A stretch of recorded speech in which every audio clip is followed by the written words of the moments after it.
My name is Martin Panther. I'm a doctor in North Queensland, Australia. I have a practice in a town known as Mareeba on the Atherton Tablelands. I'm a scientist by training. I did a degree in zoology and botany, and I've been a doctor now for 25 years, specializing in general practice, family medicine, and also tropical medicine. I recently read a book by Richard Dawkins, called The God Delusion. And in it, Richard Dawkins states quite clearly that if evolution is true, then God is false, and that there can be no exceptions, that either we believe in creation or we believe in evolution, and that everything he claims has to be looked at in a scientific, mechanistic way, that we've all come about, microbes to man, and by random mutations in the DNA molecule, by chance, and Darwinian natural selection being in operation. Now, I don't really want to debate that because I don't think it's very helpful, and I don't think we'll ever get very far. Certainly the debate in America over the last couple of years has centered on the possibility of some kind of intelligent design, which is really another way of talking about creation versus evolution. And there have been court cases about it, a lot in the media. And as a doctor and a scientist, but also as a Christian, I want to see if there's a possibility of any kind of middle ground here.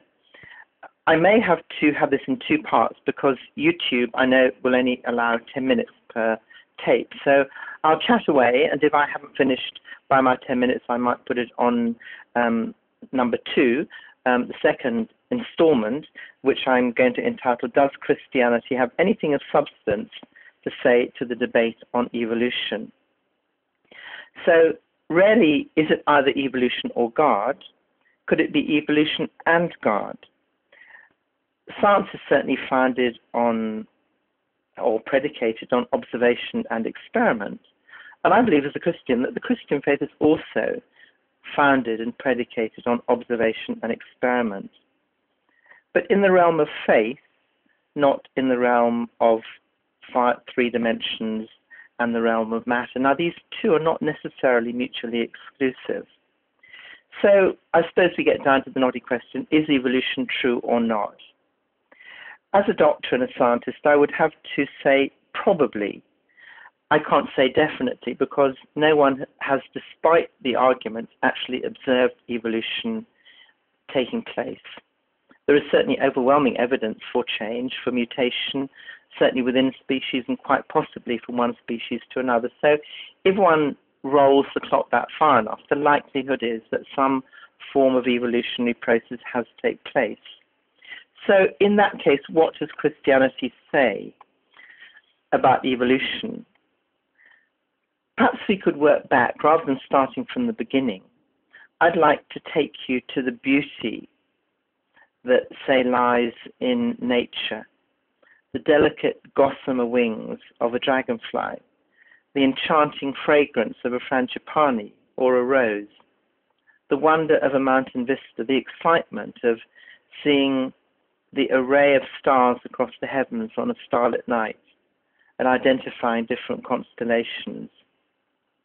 The Bible is full of God's creative wonder and power, but the Bible is not written as a scientific textbook. I was just looking back today at the story of creation as described in the book of Genesis, and it's interesting that the creation pattern actually follows what we believe as evolutionary scientists to be true. First of all, there was light, separating light from darkness, because you cannot have life without light. And then there was life in the seas, then there was life in the air, and then there was life on the land, starting with mammals, and finally man. And that is exactly what evolution says. So I believe that in order to argue whether or not evolution is true, in fact, is arguing almost about how many angels can dance on the head of a pin. It's going to involve that kind of difficulty that no one can actually prove it. And we waste an awful lot of time and hot air in pursuing arguments that are futile. I think I will stop there because I see my time is getting close, and I will come back in a few minutes for anyone who wants to listen to part 2 of this, discussing the way in which the Christian faith can have something to say to the debate on evolution, particularly in the United States of America, but also around the world. My name, by the way, is Martin Panter, and if anyone wishes to contact me on email, it is martin_panter@hotmail.com. Thank you.